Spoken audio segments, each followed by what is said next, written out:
Deux mots de rappel de physiologie de consolidation. Pour dire que la consolidation osseuse est un processus qui aboutit à la réparation du tissu osseux après une fracture, une ostéotomie, une arthrodèse ou une greffe osseuse. L'histoire naturelle de la consolidation commence par la transformation de l'hématome fracturaire en un calme où le périos a pour rôle d'immobiliser le foyer, situation indispensable à la minéralisation. Le calme apparaît sur les fragments osseux dans le décollement du périos. Il va former un manchon souple du fusiforme. Le calme dur est déterminé par la création d'un groupe osseux immature interfragmentaire qui assure une solidarité mécanique entre les fragments. Le modelage osseux, c'est une activité qui équivaut au modelage de l'os cortical, mais à l'échelle macroscopique, qui consiste en la résorption du canal externe et la restauration du canal médulaire. Pour l'éthiopathogénie, deux points importants à noter, c'est la vascularisation de cette diaphyse fémorale et les facteurs favorisants. En effet, la vascularisation du fémur représente un pôle d'intérêt pour la compréhension du mécanisme de survenue de cette complication. Dans ce cadre, l'étude de Santolini a conclu à une vascularisation variable en fonction de la topographie de la diaphyse fémorale. Le tiers moyen possède le plus haut degré de vascularisation par rapport au tiers proximal et distal. Les facteurs de risque de survenue de cette complication sont scindés en facteurs généraux et facteurs locaux. L'infection, qui est elle-même complication, figure parmi ces facteurs. Elle est considérée comme un facteur de risque péjoratif. Parmi les facteurs généraux, on retiendra surtout le diabète, qu'il faut équilibrer, le tabagisme, qui est un facteur très péjoratif à telle enseigne que l'arrêt de la consommation du tabac est impératif pour la prise en charge thérapeutique. Pour les facteurs locaux, on retiendra surtout les caractères de la fracture, à savoir sa complexité, sa communication, l'ouverture cutanée, et bien sûr les fautes d'asepsie et la qualité du premier traitement entrepris. Le diagnostic ne pose pas de problème, facile à poser, repose essentiellement sur la clinique et la radiologie. Il s'agit le plus souvent de la présence d'écoulements purulents, d'abcès ou de fébricules associés à une pseudarthrose dont il faut apprécier les caractéristiques radiologiques. L'interrogatoire, qui est la première étape de l'examen clinique, recherchera les facteurs favorisants ou péjoratifs et retrace l'histoire de survenue de cette complication par les différents protocoles opératoires et les séquences radiologiques, ainsi que par la documentation bactériologique. L'examen clinique retrouve des signes de pseudarthrose, l'impotence fonctionnelle, la mobilité douloureuse du foyer de pseudarthrose associée à des signes d'infection, en particulier la chaleur locale, la rougeur, les trajets vistuleux, comme le manque de cette. Le bilan biologique comportera en particulier une formulation sanguine à la recherche d'une hyperleucocytose, une anémie, comportera aussi une CRP qui servait aussi pour le suivi de cette infection. Le diagnostic bactériologique est une étape obligatoire pour le choix des antibiotiques. Les prélèvements superficiels sont à bannir à cause des faux positifs. Ce sont les prélèvements profonds multiples péropératoires qui sont validés. Le bilan radiologique comportera une face, un profil des trois quarts internes et externes, une tomodensitométrie intéressante pour la recherche de séquelles, de corpus, etc. La radio précisera le siège de la pseudarthrose.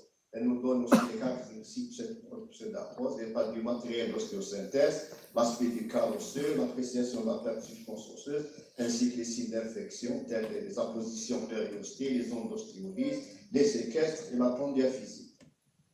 Dans les classifications radiologiques, on va citer trois classifications, celle de l'équipe grecque, celle de Lao et celle de Chichuan et Wenjir. La classification de l'équipe grecque sépare les pseudarthroses en hypertrophiques en pâte d'éléphant hypervasculaire viable et les pseudarthroses atrophiques avec sclérose non viable avec une vascularisation pauvre. Lao classe en deux types ces pseudarthroses, le premier avec ou sans perte de substance osseuse ou avec fragments dévascularisés suite au traumatisme ou à l'acte chirurgical, et le second représenté par les pseudarthroses avec mobilité fracturaire persistante.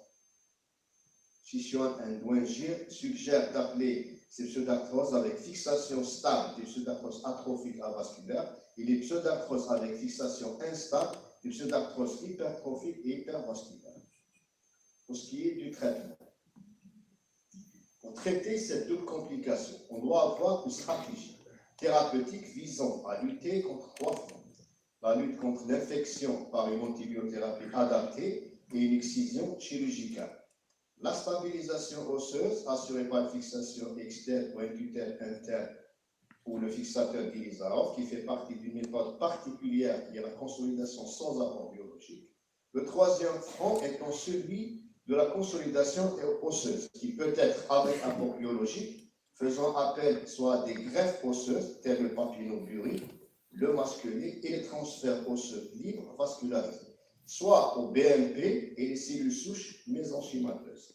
Cette consolidation osseuse peut être amenée sans apport biologique, comme c'est le cas de toutes les méthodes d'Ilizarov. En premier, l'excision qui est un temps capital, primordial. Il s'agit d'une résection qui doit être carcinologique, connue sous le terme de débridement chez les anglo-saxons. Elle comporte un nettoyage du foyer, une décortication, une ablation de matériel d'ostéosynthèse, une résection du trajet fistuleux, des tissus infectés ainsi que de l'os nécrotique. L'antibiothérapie tentamieux-probabiliste puis adaptée à l'antibiogramme, elle doit être double en intraveineux avec un relais par voie orale. La négativation de la CRP n'est pas suffisante pour arrêter ce traitement, vu le risque de réveil infectieux si on arrête trop tôt. L'arrêt du traitement dépendra de l'évolution clinique, biologique et radiologique. La durée peut atteindre les 3 mois. La stabilisation osseuse après ablation matérielle fera appel initialement à la fixation externe. Secondairement, on peut faire appel au tuteur interne et la fixation d'Ilizarov, qui est une méthode à part. Le cahier de charge pour le fixateur externe, c'est qu'il soit monoplan postérieur externe sans transfixation musculaire. Là, c'est des exemples de stabilisation avec un FESA et un orthofix. Le tuteur interne, enclouage centromidulaire clou gamma, exige une bactériole de précise et une excision complète. Les différentes méthodes de consolidation osseuse.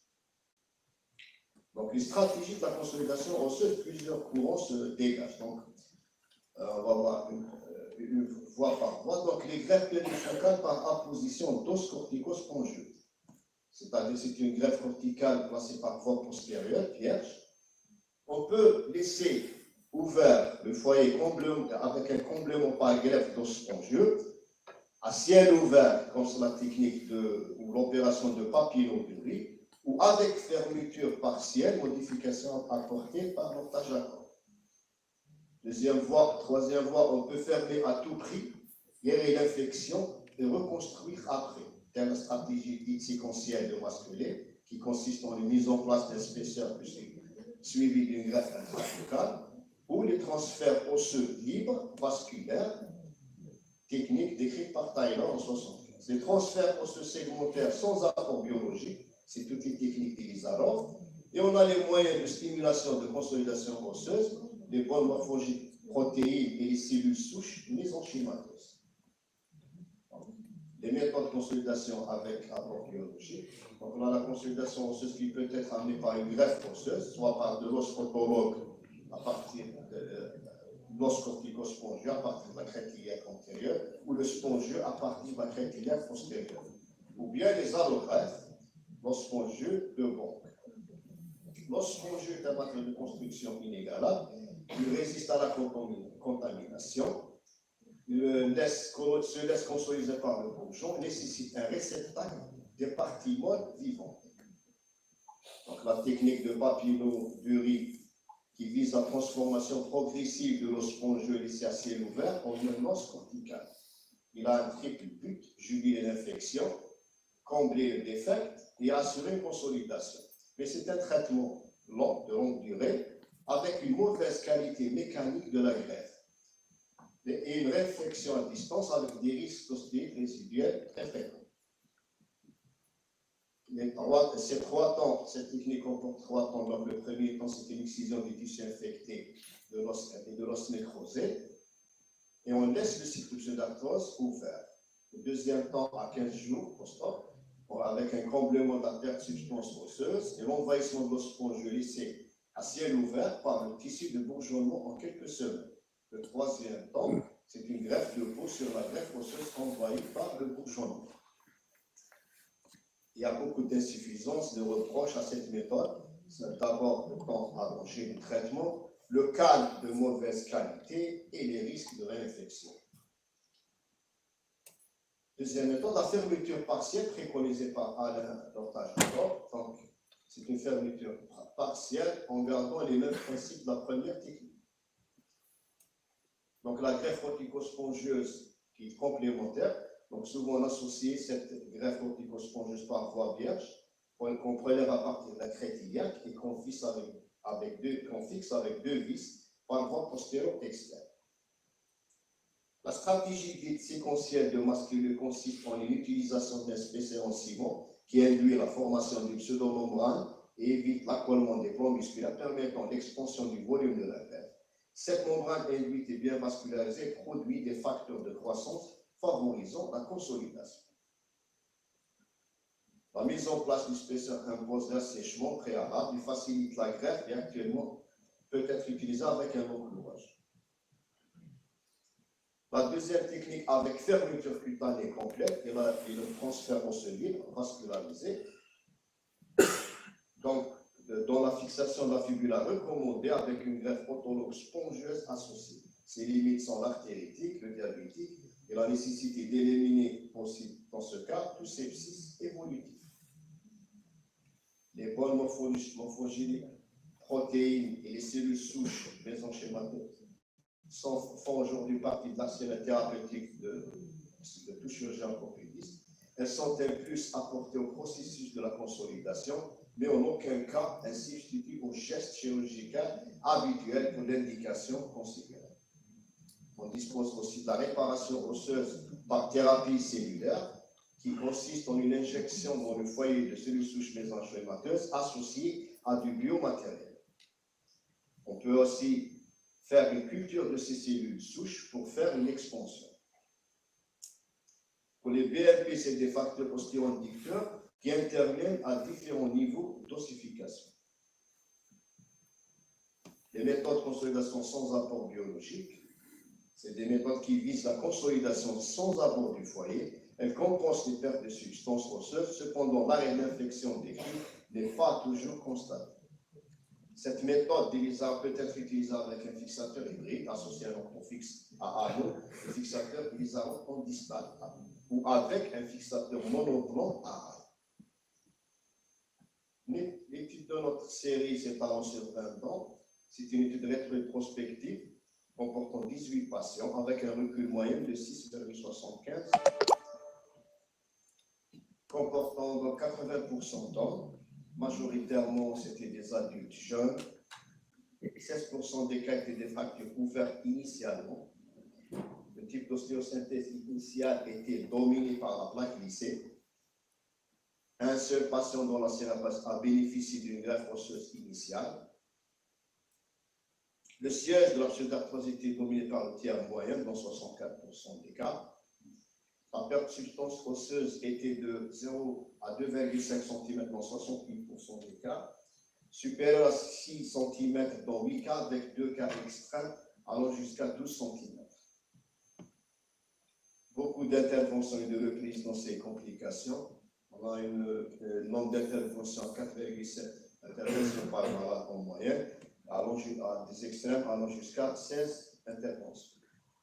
Sur le plan résultat, on a eu une consolidation dans 95% des cas, un assèchement dans soit 92% des cas, mais avec beaucoup de complications, de morbidité, à savoir les ostéites, les raideurs du genou, les raccourcissements du membre inférieur, les fractures itératives, les calvicieux, les douleurs résiduelles, et on a eu à amputer de malade. Donc, 6 cas d'ostéite, 55% de raideur du genou, 73% de raccourcissement dans 55% inférieur à 2,5 cm. Pour les fractures itératives, on a eu 12 cas de fractures itératives sur fixateur externe et 2 sur enclouage centromédulaire. Donc, les amputations, on a eu 2 cas, donc un cas d'amputation à la racine de la cuisse sous-trochanterienne, un autre cas, mais avec reconstruction diaphysaire par retournement du tibia. Le premier cas, c'est un homme de 37 ans avec une fracture du tiers supérieur à la diaphyse fémorale, en fait sous-trochantéro-diaphysaire, traité par plaque glissée. L'évolution s'est faite vers une pseudarthrose infectée avec une substance importante, échec du papillot, amputation désastreuse sous-frontière. Le deuxième cas, un universitaire de 45 ans, multi-opéré pour pseudarthrose, supéré du fémur, avec un montage non classique, comme vous voyez sur les images. Donc, aboutissant à un échec total sur les deux fronts, aussi bien la consolidation que le tarissement, avec une perte de substance très importante, engendrant un raccourcissement du câble. L'indication s'est posée pour une désarticulation, mais on a eu l'idée, M. Ziani a eu l'idée de faire une désarticulation avec la technique de retournement du membre inférieur. Cette technique a permis aux malades d'avoir un bon moyen appareillable, comme le montre la séquence photographique.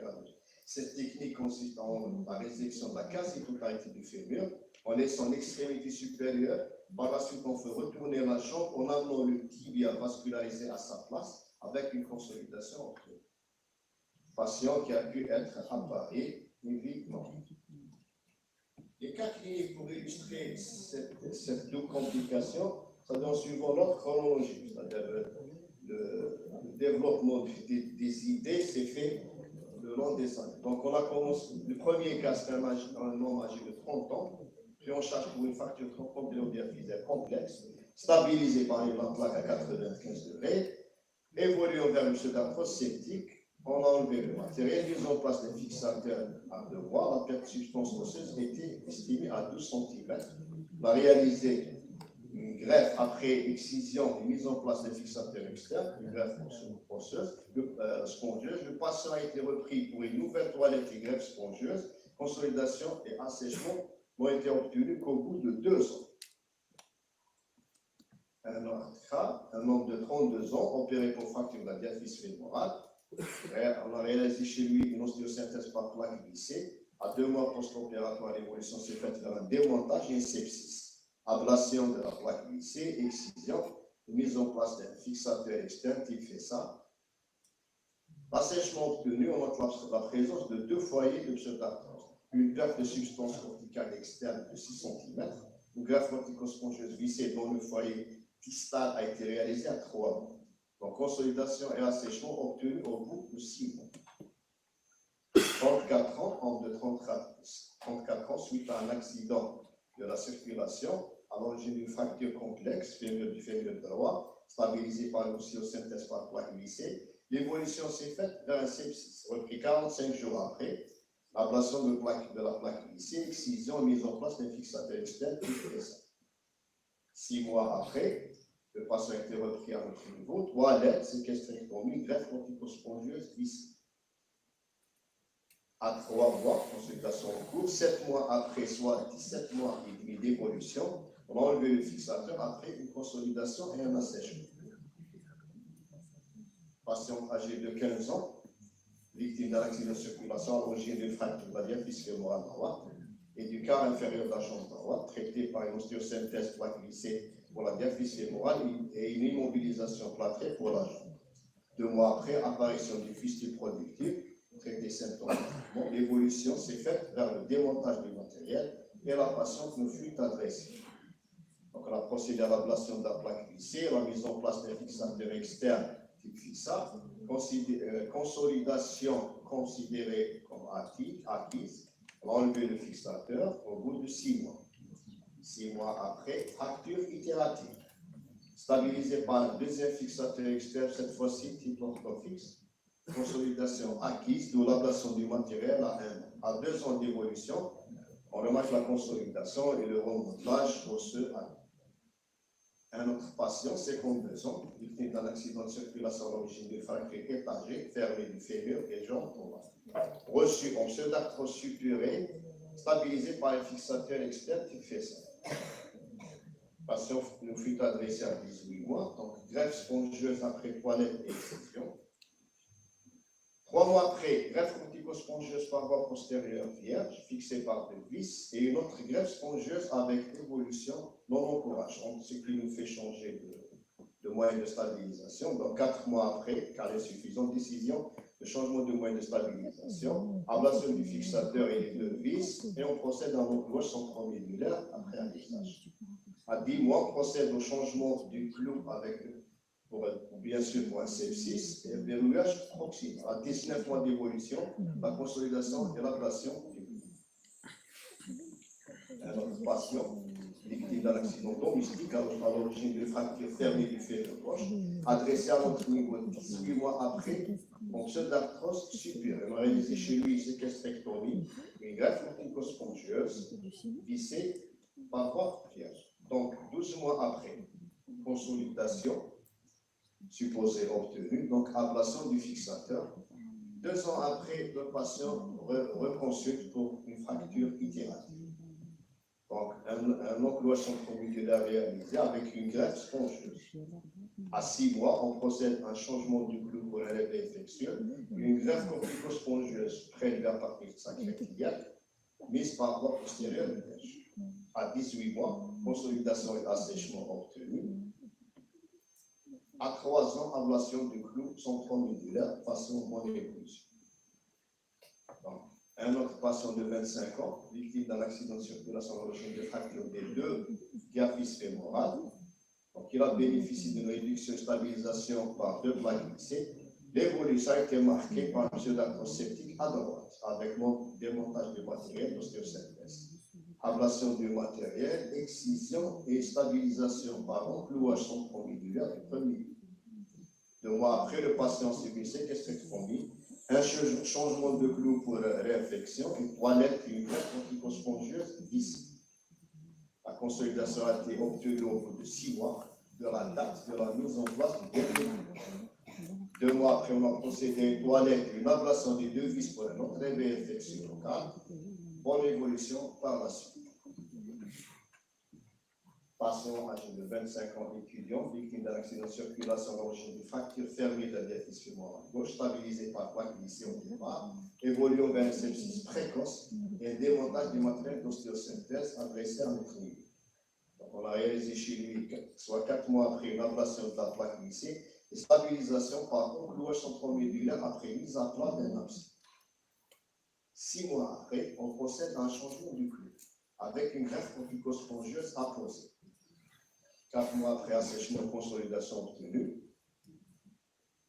L'avant-dernier patient, étudiant de 23 ans, victime d'un accident de circulation, occasionnant un syndrome polyfracturaire, dont une fracture diaphysaire du fémur gauche, reçu en pseudarthrose suppurée armée par un fixateur externe.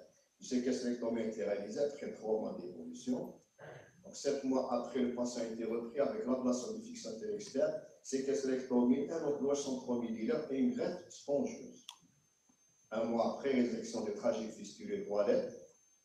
Et à 20 mois d'évolution, la consolidation et l'assèchement ont été obtenus. Dernier patient, 52 ans, victime d'un accident de circulation à l'origine d'une fracture ouverte du fémur gauche, synthétisée par plaque glissée. Démontage après un sepsis tardif à 6 mois. Ablation de la plaque, stabilisation par un fixateur externe plus spacer. Et 3 mois après, la stabilisation par un clou, par un clou gamma avec réalisation d'une greffe spongieuse. Consolidation après 13 mois. Bon, pour discuter cette série, donc, comme le montre cette courbe, ascendant, plus le défect osseuse important, plus le délai de consolidation sont allongés. Le tiers moyen consolide rapidement par rapport au tiers proximal et distal, consolide en moyenne au bout de 16 mois de 35, donc confortant les conclusions d'études de centromodulaire. De manière significative, l'enclouage centromédulaire donne moins de raideur que la fixation externe. Les fractures itératives surviennent le plus souvent dans les pseudarthroses stabilisées par fixateur externe, 12 cas, que dans les pseudarthroses stabilisées par l'enclouage centromédulaire, 2. Pour les résultats de cette série, on a une classification d'Azami, on a 2, une osseuse et clinique et une fonctionnelle. Pour celle osseuse et clinique, on se base sur la consolidation, l'absence sur l'infection et déformation et l'inégalité de longueur. Classification d'Azami fonctionnelle, c'est l'activité sur la raideur et la douleur résiduelle. Donc, pour ce qui est de notre série, on a eu de très bons cas dans 3 cas, de bons cas dans 33 cas et de 18 mauvais cas. Pour les résultats sur la classification fonctionnelle prévoit cadre 28 malades et 2 échecs qui sont représentés par les 2 cas amputés.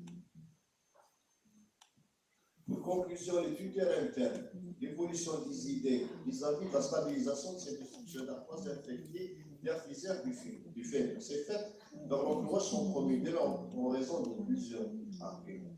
Premièrement, des contraintes biomécaniques importantes sur ces segments osseux d'un membre portant, que seul un tuteur interne peut continuer à assurer une rigidité primaire et pérenne des montages, des devoirs de la fixation externe au bout de 6 mois, par la mauvaise tenue, par des risques de raideur et de calvitie, des ostéites résiduelles surfiches et les risques de fractures itératives après ablation de la fixation, ainsi que pour les désagréments occasionnés aux patients. Donc, une conduite à tenir vis-à-vis de ces complications, donc quand on a une pseudarthrose supérieure diaphyse fémorale, donc vis-à-vis d'infection, c'est toujours une antibiothérapie sur un niveau antibiogramme et une excision carcinologique après ablation du matériel d'ostéosynthèse. Maintenant, vis-à-vis de la stabilisation, on commence par la fixation externe, tant qu'elle respecte le cahier de charge.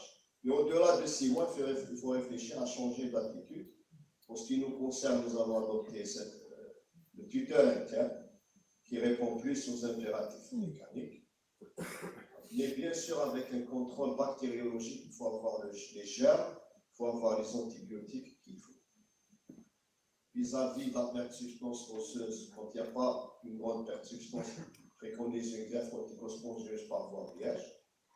Entre 0 à 2,5 cm, soit un papillon, soit une greffe par voie postérieure vierge, ou bien consolidée par voie vierge avec un raccourcissement, surtout si l'ancienneté est supérieure à 1 an, que ce ne soit pas un grand raccourcissement. Supérieur à 2,5 cm, papillon modifié et greffe corticospongieuse par voie vierge. Au-delà de 5 cm, c'est la place privilégiée à la méthode de masquer, bien sûr avec contrôle des phénomènes infectieux. En conclusion, c'est une double complication de la fracture diaphysaire du fémur. Elle représente un défi pour le chirurgien et toute l'équipe soignante. Et il faut noter que c'est une histoire très chargée pour le malade et son entourage. Nous avons essayé de comparer plusieurs méthodes thérapeutiques, moyens de stabilisation. Donc, nous avons opté pour la méthode de papillon modifiée avec fermeture partielle et greffe osseuse secondaire par voie vierge. Les moyens de stabilisation pour favoriser le tuteur interne dès que possible. C'est vu ces avantages considérables par rapport à la fixation externe. Il donne moins de raideur, moins de fractures itératives et moins de calvitie. La méthode de masculer toujours à sa place, surtout dans les grandes pertes de substance osseuse. Il faut avoir une équipe multidisciplinaire pour gérer ces patients et surtout un infectiologue au service.